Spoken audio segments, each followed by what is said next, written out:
Mapagpalang araw mga payaba, mga kapahina. Ngayong araw, meron tayong 5 kabanata ng kwento na babasahin.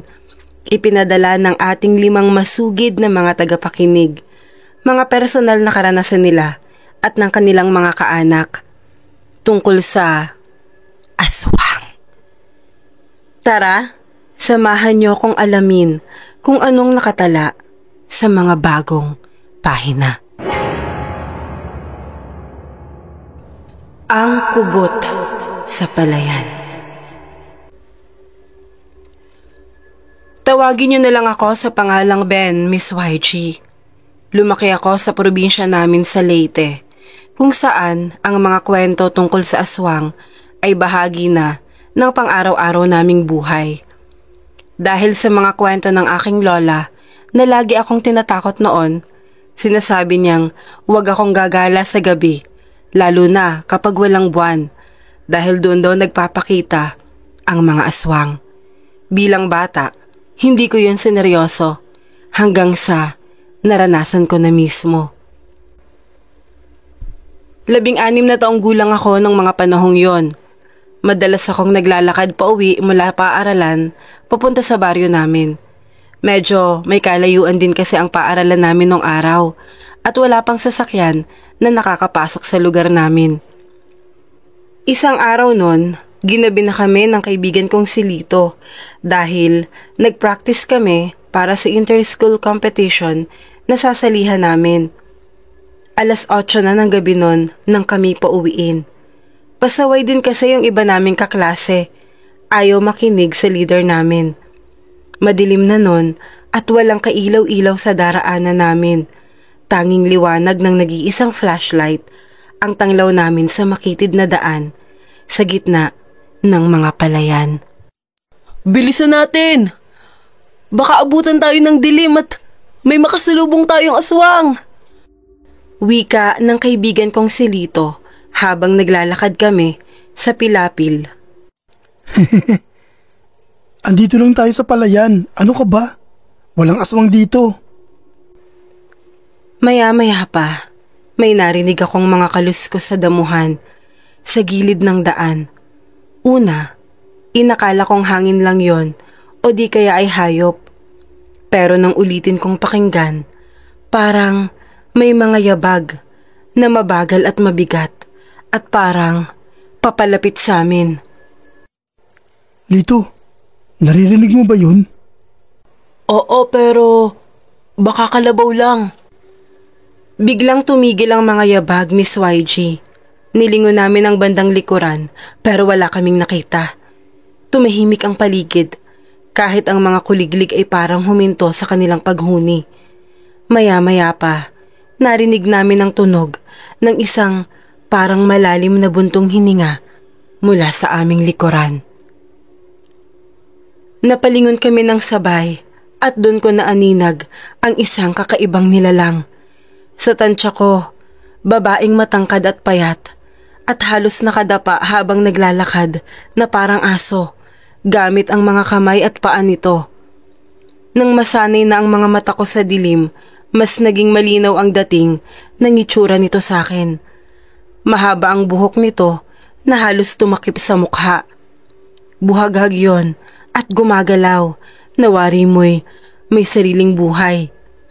Pero ang pinaka nakakatakot ay ang mga braso nitong napakahaba. Parang mas mahaba pa sa katawan nito at ang mga daliri ay may matutulis na kuko. Aswang!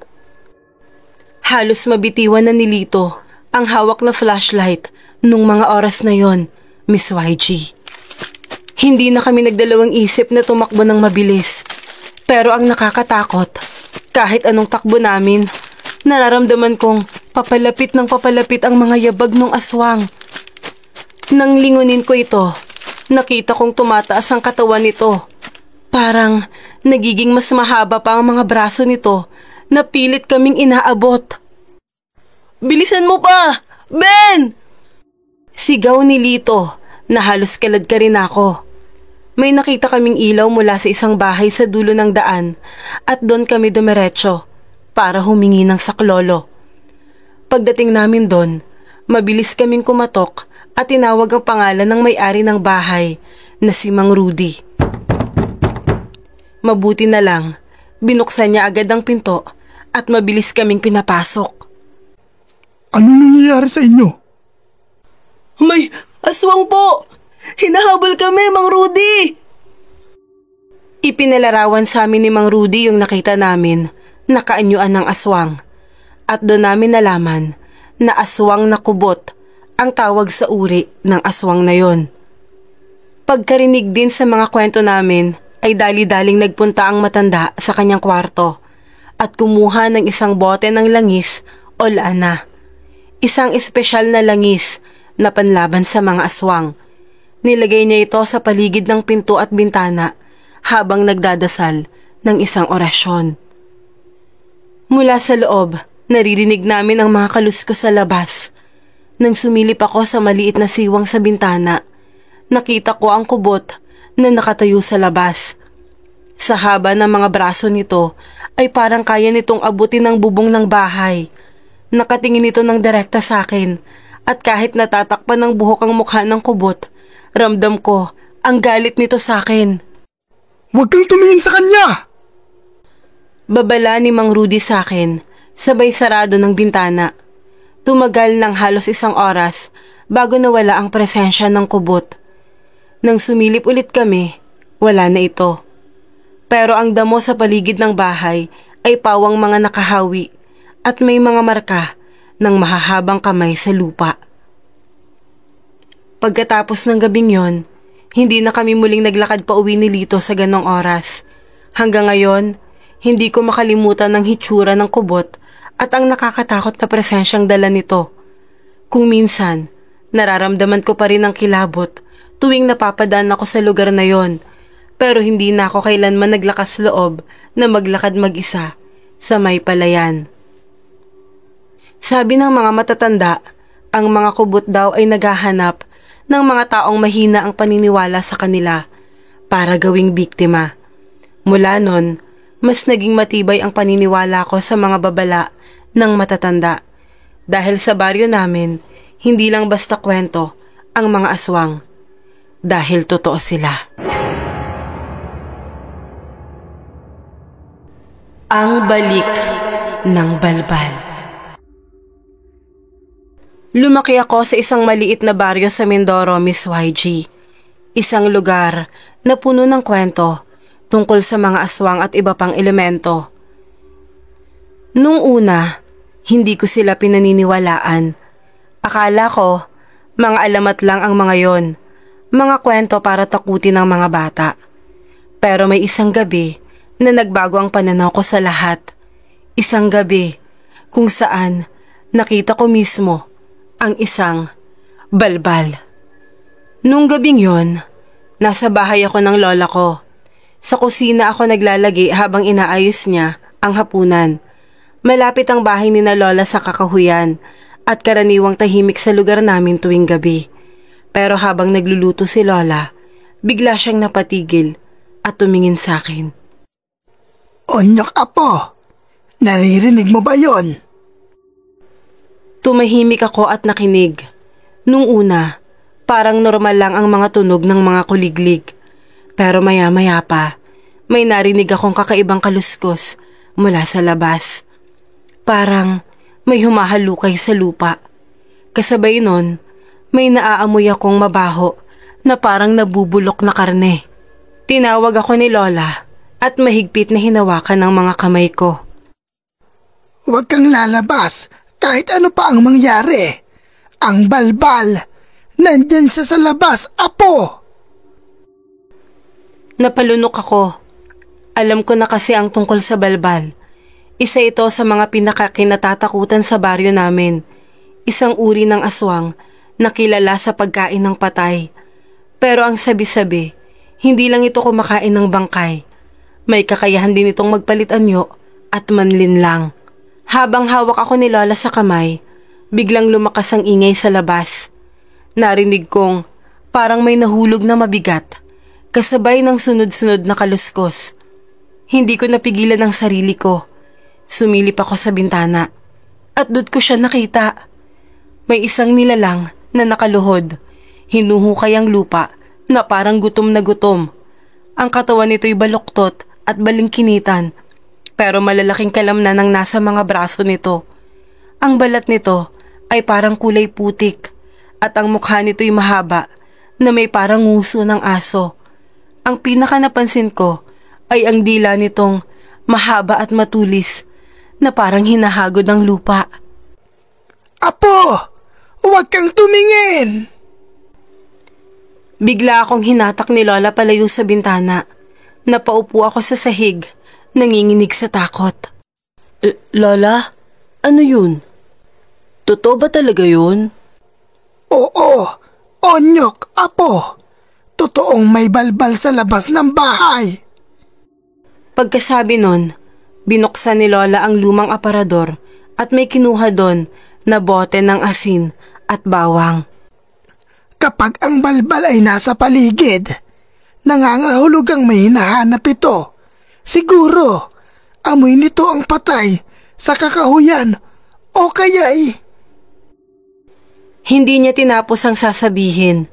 Napansin kong nanginginig na rin siya, pero pilit niyang pinapakalma ang sarili niya. Kumuha siya ng walis tingting at sinabuyan ng asin ang paligid ng pinto at bintana. Narinig ko muli ang nilalang sa labas. Hindi lang ito humuhukay, parang umuungol na rin ito. Malalim at nakapangingilabot.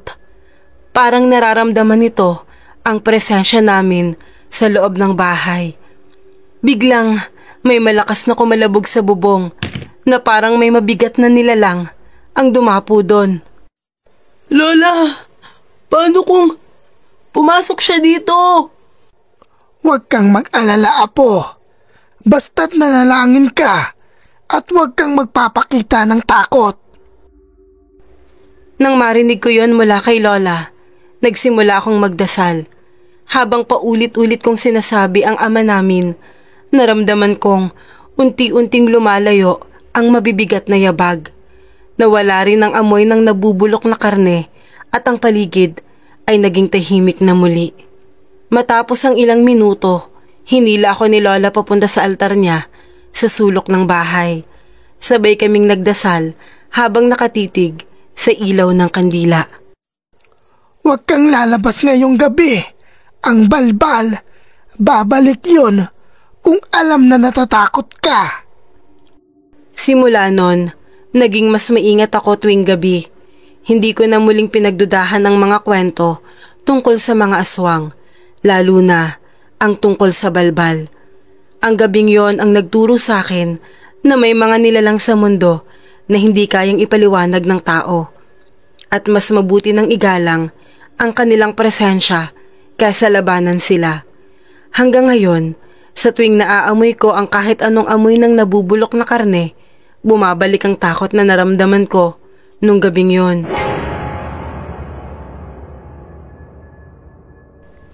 Ang awok sa aming nayon.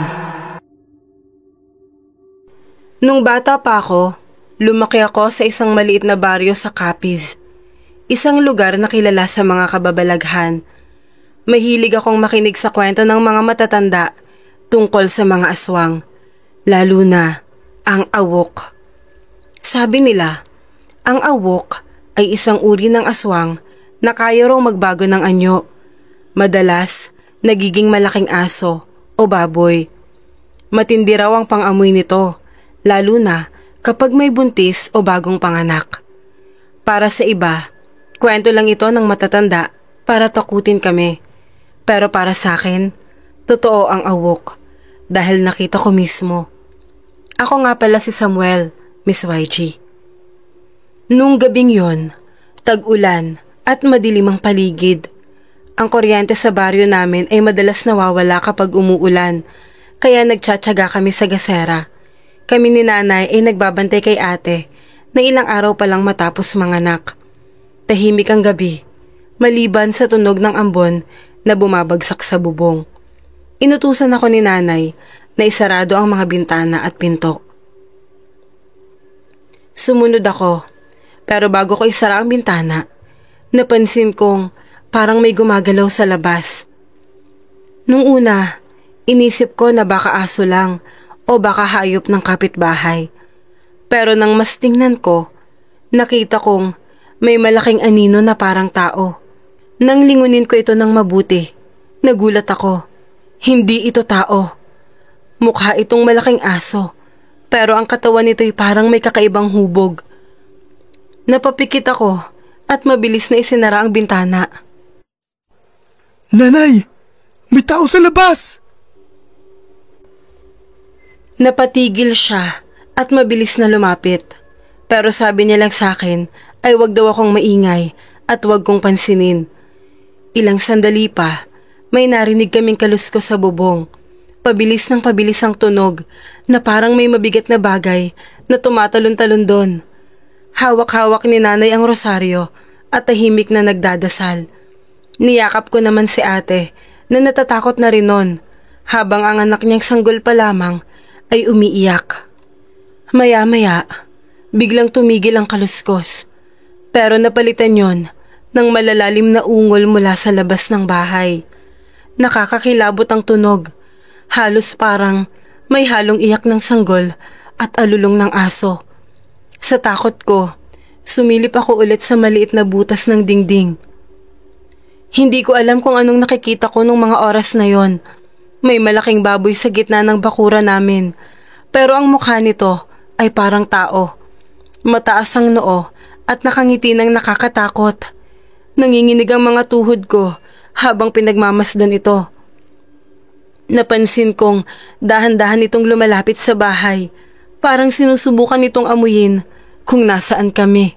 Sinabihan ako ni nanay na wag sumilip sa bintana at wag na wag titingin sa nilalang na nasa labas ng bahay. Habang nagdadasal si nanay, gamit ang kanyang rosaryo, biglang tumahimik ang paligid.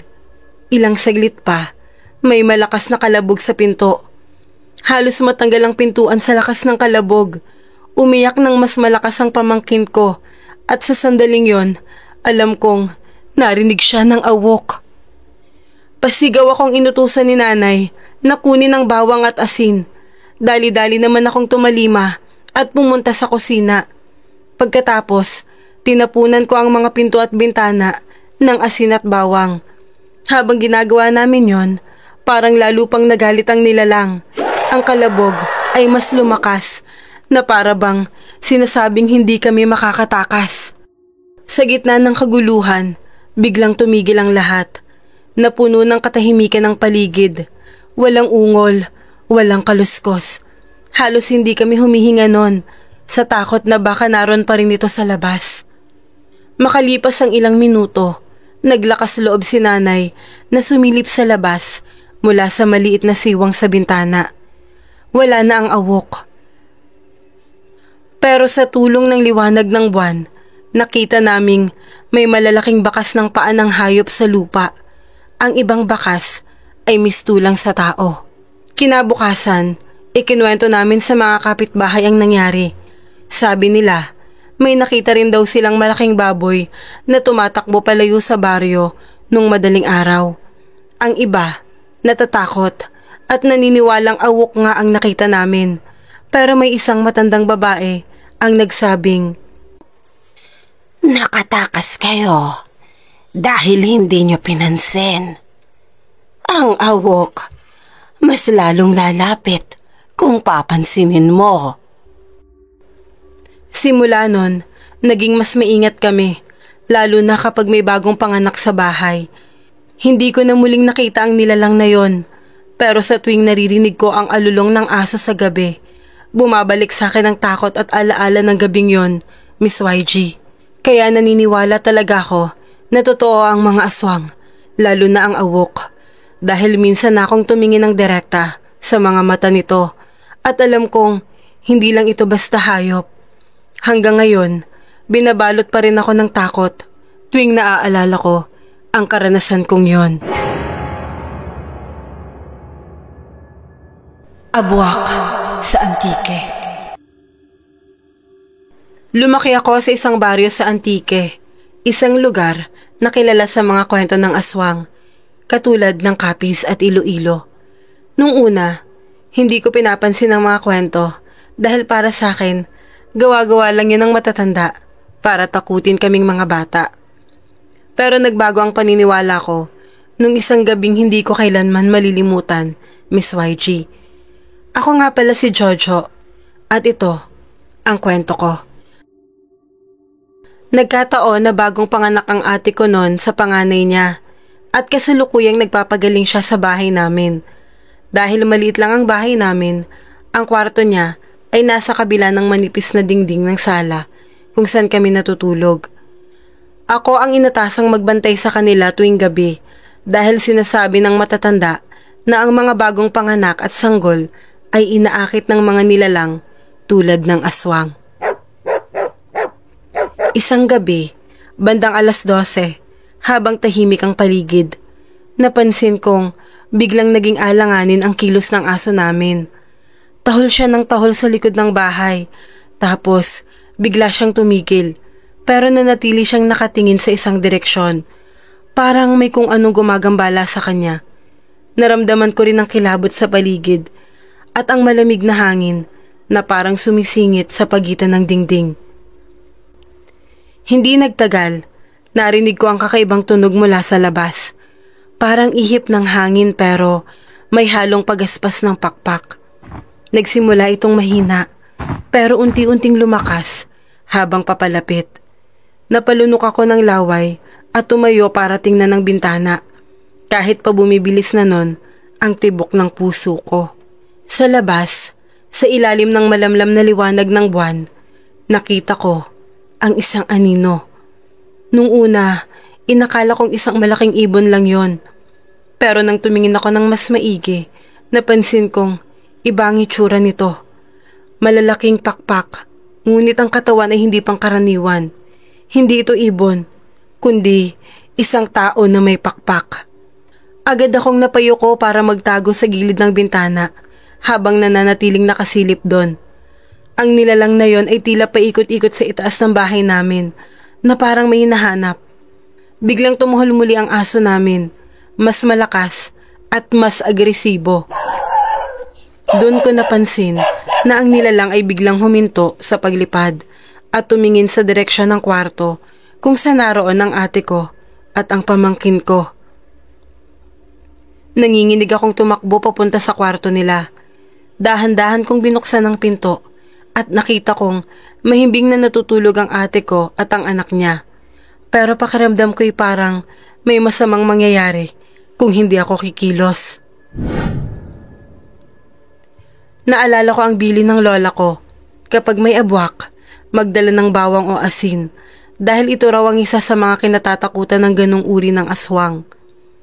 Agad kong kinuha ang garapon ng asin sa kusina at binudburan ng bintana at pintuan ng kwarto. Hinayaan kong nakabukas ang ilaw sa sala dahil sabi rin ng matatanda, takot ang mga aswang sa maliliwanag na lugar. Hindi nagtagal, narinig ko ulit ang pagaspas ng pakpak. Duman ito sa bubong, pababa sa gilid ng bahay at naramdaman kong nasa likod lang ito ng dingding ng kwarto namin. Sa kabila ng takot, sinigurado kong hindi ito makakapasok sa loob. Sa ibang lugar ka na lang maganap. Aswang ka! Hindi mo sila makukuha! Hindi ko alam kung bakit ko yun nasabi, pero parang gumana, Miss YG. Narinig ko ang isang malakas na ingay, parang buntong hininga ng isang galit na nilalang. Biglang naglaho ang pagaspas ng pakpak at muling binalot ang paligid ng katahimikan. Kinabukasan, sinabi ko ang nangyari kay nanay. Agad siyang nagsindi ng insenso at nagdasal sa buong bahay. Sinabi niya rin na ang abwak ay isang uri ng aswang na partikular na gustong sumalakay sa mga sanggol at bagong panganak. Binalaan niya ako na huwag maging kampante, lalo na't baka bumalik pa ang nilalang na yon. Simula nga nun, naging mas maingat kami.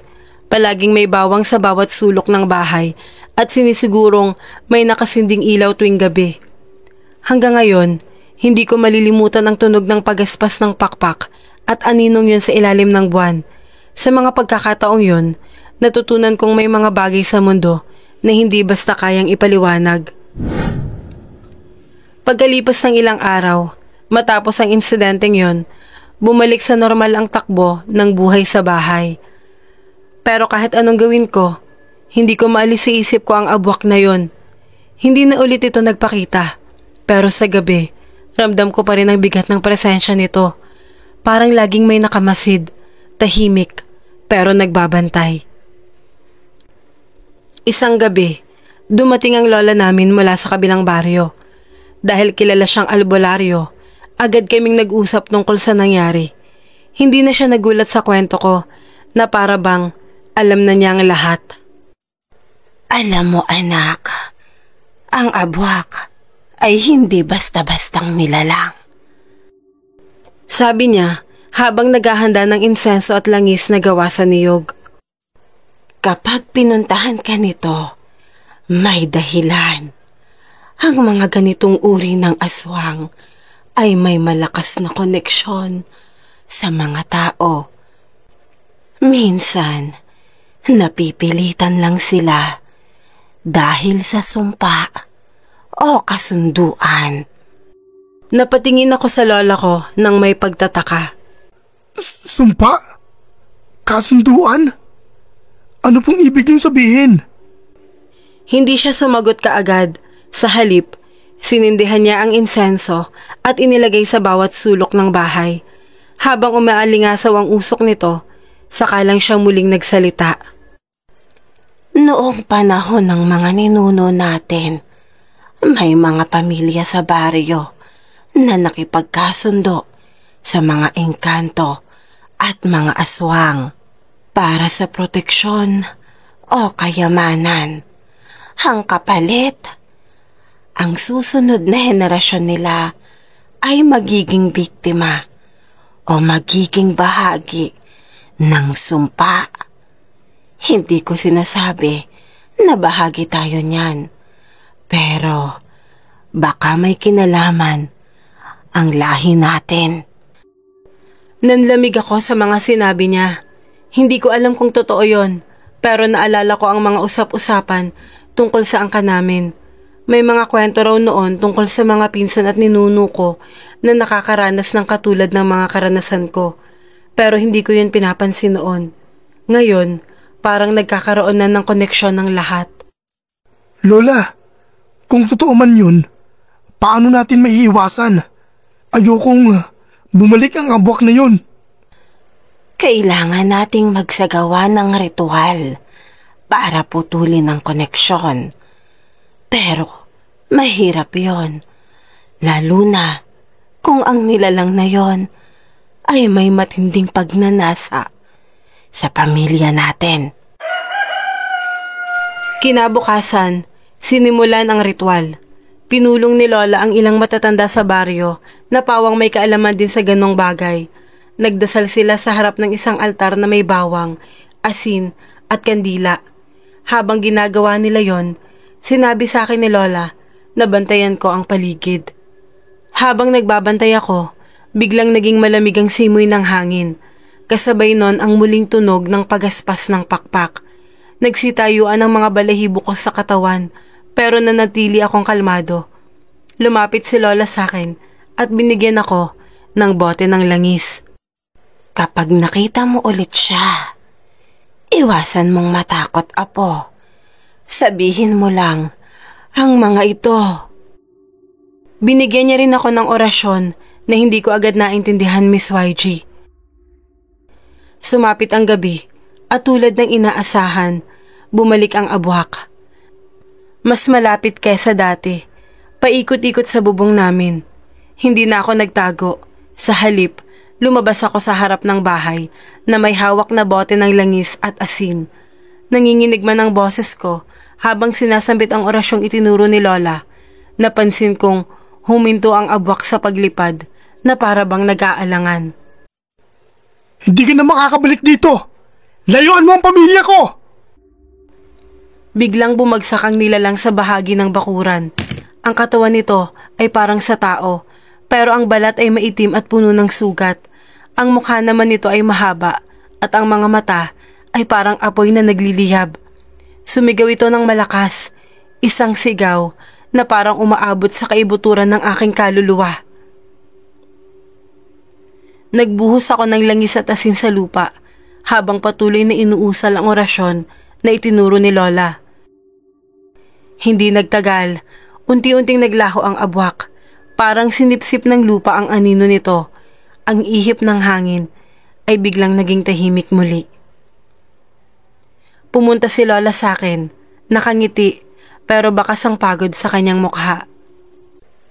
Tapos na dito, Apo. Hindi na siya babalik. Simula nun, wala nang nangyaring kakaiba sa bahay namin. Pero sa tuwing maririnig ko ang tunog ng hangin sa gabi, naaalala ko ang abwak na yon. Sa lahat ng pinagdaanan ko, natutunan kong may mga bagay sa mundong ito na hindi basta-basta maipaliliwanag. Pero higit sa lahat, natutunan kong ang tapang at pananalig ang pinakamalakas na sandata laban sa kadiliman. Ang pagbisita ng Amaranhig. Nung bata pa ako, ang baryo namin ay hitik sa mga kwento. Bantog ang lugar namin sa mga kwento tungkol sa mga kakaibang nilalang, katulad na lang ng tikbalang, kapre, tiyanak, lalo na tungkol sa mga aswang. Pero isa sa mga kwentong kinatatakutan ko nun ay tungkol sa Amaranhig, ang sinasabing aswang na bumabangon mula sa hukay para habulin ng mga tao. Ako nga pala si Otep Miss YG, Tubong Iloilo. Isang gabi ng Nobyembre, kasagsagan ng undas, umuwi kami ni tatay mula sa libing ng isang malayong kamag-anak. Hating gabi na nang maglakad kami pa uwi mula sa sementeryo. Hindi kalayuan ang bahay namin, pero kailangang dumaan sa isang masukal na parte. Tahimik ang paligid. Ang tanging maririnig lang ay ang mga yabag namin at ang huni ng mga kuliglig. Habang naglalakad kami, biglang may narinig akong mabigat na yabag mula sa may likuran. Akala ko may ibang tao rin na naglalakad nun, kaya nilingon ko. Pero wala akong nakita. Tumingin din si tatay, pero sinabihan niya akong wag na lamang yung pansinin. Anak, bilisan natin. Ramdam ko sa boses ni tatay ang kaba, kaya hindi ko rin nun maiwasang mag-alala. Habang pinapabilis namin ang aming mga lakad, biglang umihip ang malamig na hangin. Nang lumingon ako ulit, dun ko na ito nakita. May isang nilalang na papalapit sa amin. Isa itong taong may nakatikwas na buhok, namumutla ang balat at ang mga mata nito ay malalaki pero walang kinang. Nakasuot ng lumang damit, parang pangkasal na parang gula-gulanit at naninilaw na sa kalumaan. Tay, sino po yun? Hindi siya sumagot. Hinila lang niya ang braso ko at tumakbo kami. Pero habang tumatakbo kami, naririnig ko ang mabibigat na mga yabag na parang papalapit ng papalapit. Hindi ito ordinaryong mga yabag. Parang kaladkad, mabagal, pero may bigat. Paglingon ko ulit, halos isang dipa na lang ang layo nito sa amin. Doon ko napansin na hindi ito naglalakad tulad ng tao. Ang katawan nito ay parang matigas at ang mga binti ay hindi gaanong gumagalaw. Tumutuwad ito ng kaunti sa bawat hakbang, parang isang manika na pilit pinapatakbo. Ang mga kamay nito ay nakalahad na parang gusto kaming abutin. Tay! Amaranhig! Huwag kang titigil! Tumakbo ka! Anak! Mas lalo naming binilisan ng pagtakbo. Ramdam ko ang kaba, pawis at malamig na hangin na bumabalot sa amin ni tatay nung mga oras na yon. Pero kahit anong bilis namin, parang hindi kami makalayo. Naririnig ko pa rin ang kaluskos ng nilalang sa likod namin. Parang hindi ito napapagod. Pagdating namin sa malapit sa baryo, nakita namin ang bahay ni Mang Tomas, ang albularyo sa lugar namin. Walang sabi-sabing kumatok si tatay sa pinto ng malakas habang sumisigaw. Pagbukas ni Mang Tomas, Agad kaming pinapasok at mabilis niyang isinarado ang pinto. Kumuha siya ng asin at bawang mula sa isang garapon sa mesa at ibinuhos sa may pinto at bintana. Huwag kayong lalabas. Tapos na ang libing. Pero yung kaluluwa niya, hindi pa payapa. Amaranig yan. Habang nasa loob kami, naririnig namin ang mabibigat na yabag sa labas ng bahay. Ramdam ko ang paggalaw ng sahig sa bawat paghakbang ng nilalang. Tumigil ito sa harap ng pintuan at narinig namin ang kaluskos ng mga kuko sa kahoy. Parang pilit itong kumakatok. Tahimik kaming lahat. Halos hindi na kami humihinga. Makalipas ang ilang minuto, biglang nawala ang mga yabag. Subalit, ramdam ko pa rin ang presensya nito. Natapos ang gabi ng walang masamang nangyari, pero sinabi ni Mang Tomas na hindi ibig sabihin ay tapos na ang lahat.